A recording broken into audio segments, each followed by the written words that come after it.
Em pronunciamento ao vivo, o deputado federal Ottoni de Paula abordou a denúncia realizada pela Procuradoria-Geral da República após vídeo em que confrontou Alexandre de Moraes e defendeu o jornalista Oswaldo Eustáquio. No ensejo, ele aventou os prejuízos morais que a ditadura da toga protagonizada pelo STF estaria causando. Ottoni explicou: "Fiz um vídeo denunciando a covardia que o ministro Alexandre de Moraes estava cometendo contra Oswaldo Eustáquio, um trabalhador, um chefe de família, mantendo-o na prisão por 10 dias. Quando o jornalista saiu, ele ainda impediu o jornalista de exercer a sua profissão. Portanto, impediu de colocar o pão na mesa, alimentar sua família." Nesse contexto, o parlamentar aventou sua indignação.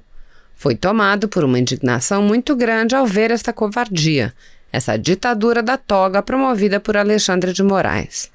Movido pela raiva dos justos, pelo sentimento de justiça, entendi que precisava me manifestar em nome da dignidade da cidadania brasileira. Não recuaria 1 milímetro sequer em minha fala. Assista. Olá, campeão, olá, campeã, tudo bem? Bem, vocês já devem estar sabendo, pelo menos os principais canais de notícias do Brasil deram esta informação e, inclusive, o Jornal Nacional dedicou mais de 3 minutos do seu horário para falar sobre a denúncia que o PGR, o vice-procurador-geral da República, o doutor Jacques Humberto de Medeiros, fez contra mim, no caso que envolve o vídeo que eu fiz em defesa do jornalista Oswaldo Eustáquio. Deixa eu só atender aqui rapidamente. Sobre o vídeo que eu fiz do jornalista Oswaldo Eustáquio. Esse vídeo que eu fiz denunciando a covardia que o ministro Alexandre de Moraes estava cometendo contra um trabalhador, contra um chefe de família, que é o Oswaldo Eustáquio, mantendo na prisão por 10 dias, 5 dias, renovou por mais 5 dias, e quando o jornalista saiu, ele ainda impediu do jornalista exercer a sua profissão, portanto, deixar de colocar o pão na sua mesa, deixar de alimentar a sua família. Eu fui tomado por uma indignação muito grande quando eu vi esta covardia, esta ditadura da toga promovida por Alexandre de Moraes. E então, movido pela raiva dos justos, movido por um sentimento de justiça, eu não conheço Oswaldo Eustáquio, nunca estive com ele pessoalmente e nunca sequer conversei com ele pelo telefone. Mas eu entendi naquele exato momento, deixa eu tirar aqui o telefone aqui do ramal, mas eu entendi naquele exato momento de que eu precisava me manifestar não por um amigo, não por um colega, mas eu precisava me manifestar em nome da dignidade da cidadania brasileira. Então, ao manifestar-me naquele momento, eu manifestei todo o meu rancor, toda a minha tristeza, toda a minha indignação pelo comportamento do ministro Alexandre de Moraes. Usei adjetivos fortes, o chamei de canalha, o chamei de lixo, o chamei de esgoto do STF. Tudo isso falei, tudo isso disse, e não recuaria 1 milímetro sequer em toda a minha fala. eu entendo que naquele momento eu estava movido pela justiça, movido por um sentimento de justiça, que talvez, se eu não tivesse tão movido emocionalmente por aquilo, eu pensaria nos adjetivos e talvez usaria outro adjetivo, não menos contundente, mas talvez menos agressivo. Mas quando digo que não recuo porque falei da minha alma, falei o que eu realmente sinto a respeito do ministro Alexandre de Moraes. Assim como ele pode pensar qualquer coisa a meu respeito, ele pode achar que eu sou um deputado bolsonarista, portanto, eu tenho uma inclinação a ser um antidemocrático, eu tenho uma inclinação para o nazismo, como insinuou até pouco tempo o decano Celso de Mello, o decano da corte. Então, por que eu estou fazendo esta live aqui agora, nesse momento? Para dizer a todos vocês que me acompanham que, ao ser denunciado, vou passar por momentos que talvez eu nunca tenha pensado em passar na minha vida. Nunca roubei, nunca assaltei, nunca desviei dinheiro público, sempre tratei as minhas coisas com muita seriedade. Quando Alexandre de Moraes manda quebrar o meu sigilo bancário, telefônico, de internet e de microdados, sem fazer uma avaliação do que aquilo representaria como imagem negativa para mim. Eu não sei quantos cercam e que qualidades de políticos cercam o ministro Alexandre de Moraes, mas eu sou um chefe de família, eu pastoreio uma igreja, o meu eleitorado, ele é um eleitorado sensível. De repente agora eu estou nas páginas dos principais jornais, estou nas manchetes dos principais telejornais, com meu sigilo bancário quebrado, com meu sigilo telefônico quebrado, com meu sigilo de internet quebrado, com o meu sigilo de microdados quebrado. Ora, o eleitor comum, o cidadão comum, não consegue fazer a avaliação de que aquilo trata-se de uma perseguição do ministro Alexandre de Moraes contra o deputado Ottoni de Paula. Não, eles não avaliam isso. Eles avaliam que eu estou cometendo algum crime, que tem alguma coisa que precisa ser investigada a meu respeito. Ora, o prejuízo moral, o prejuízo político que tal decisão levou, que tal decisão gerou na minha vida, isso não é avaliado por eles. E por que não é avaliado por eles? Porque eles não estão nem aí. Eles se sentem acima de tudo e acima de todos. Eles se sentem como um cidadão e meio. Portanto, ao manifestar-me daquela forma, manifestei-me movido por tudo o que me cerca, desde que esse famigerado inquérito do nada, que não vai dar em nada, foi movido politicamente pelo senhor Alexandre de Moraes. Agora, eu quero perguntar uma coisa. Com tanto político bandido, com tanto político corrupto, com tanto político safado, eu pergunto, será que o senhor Jacques Humberto de Medeiros, vice-procurador-geral da República, não deveria estar se preocupando com coisas mais sérias, procurador? em estar procurando os lesadores da pátria.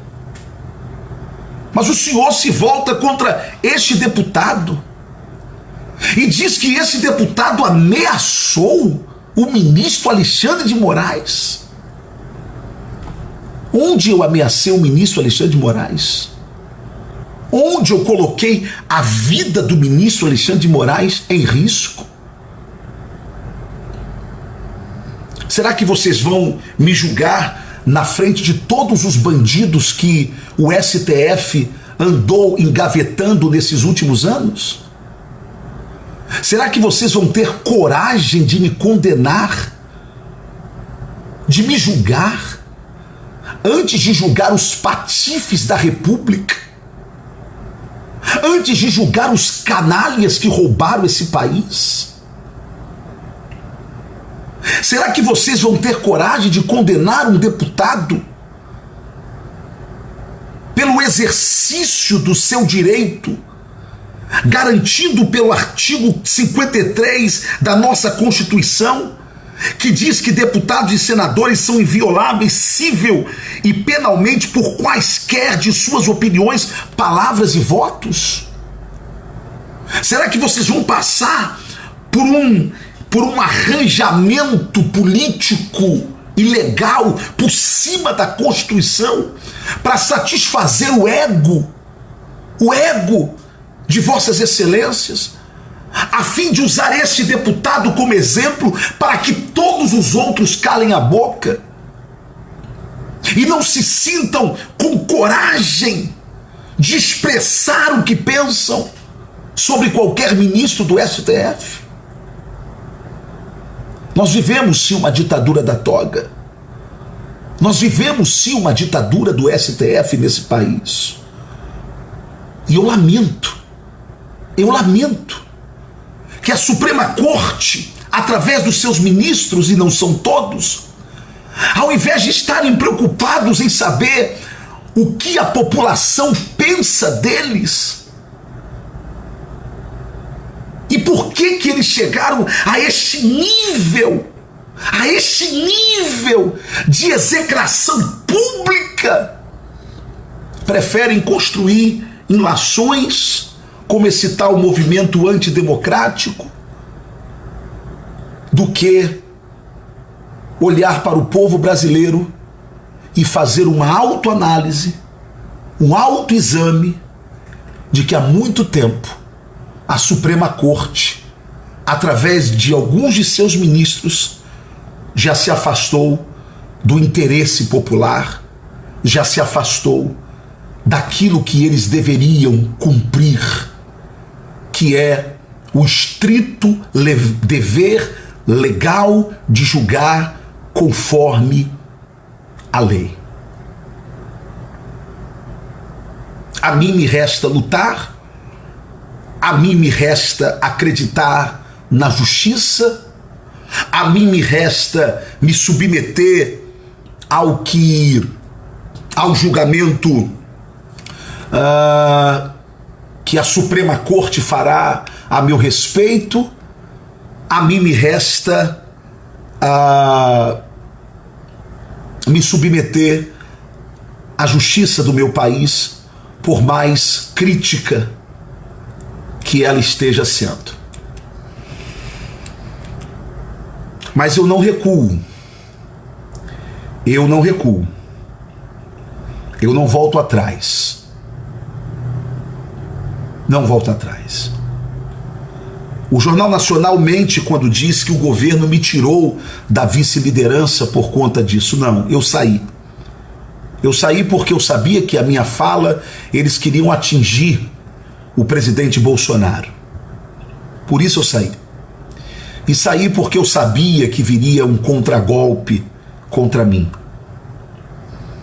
Como eles não vão conseguir me pegar na roubalheira, eles me jogam diante do STF, diante da Suprema Corte, a qual eu sou tão crítico, para que eles julguem o meu futuro e o andamento desse processo. A minha esperança é em Deus.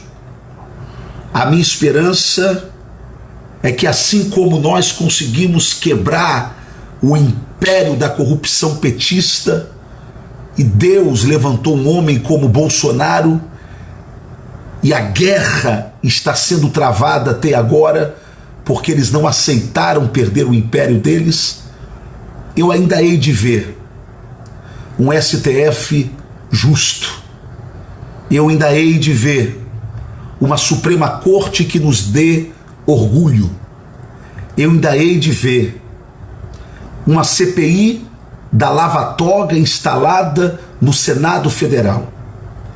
Eu ainda hei de ver um presidente do Senado Federal limpo, que não deve nada, cuja vida não está na mão de nenhum ministro da Suprema Corte e que terá moral de mostrar ao povo brasileiro que ninguém está acima da lei. Que não é porque vai sair uma matéria falando sobre um ministro do STF que um outro ministro, como o próprio ministro Alexandre de Moraes, terá a moral para recolher, para mandar recolher todas as revistas, para que não saia a imagem negativa do seu amigo ministro Dias Toffoli, o amigo do amigo de meu pai, segundo a Odebrecht.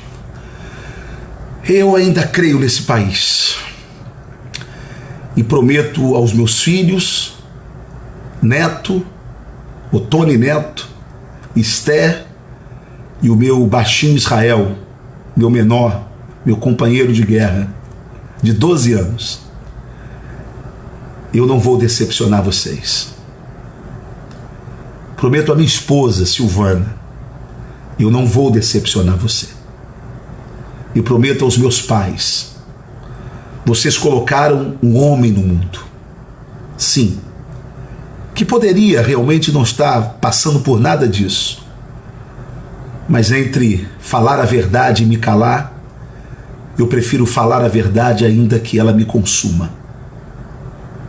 Mas não decepcionarei meus pais e nem o ensino que eles me deram. É a minha palavra que eu dou à minha mamãe Fátima e ao meu papai Otone. Vocês não visitarão seu filho na cadeia por causa de corrupção, de desvio de dinheiro ou de malandragem política. E se eu for para lá, eu vou de cabeça erguida, não porque sou corrupto, mas porque eu ousei falar a verdade. Se eu tiver de pagar uma indenização, terei que pagar, mas pagarei com orgulho, sabendo que aquele dinheiro que sai do meu bolso é injusto, que aquele pagamento é injusto, mas farei também de cabeça erguida. Seja qual for o desfecho dessa história, eu não recuo. Só orem por mim. Só orem por mim. Porque o resto, Deus me dará força para não recuar. E aprenda, Deus só levanta Golias quando quer promover Davi. Boa noite, povo brasileiro.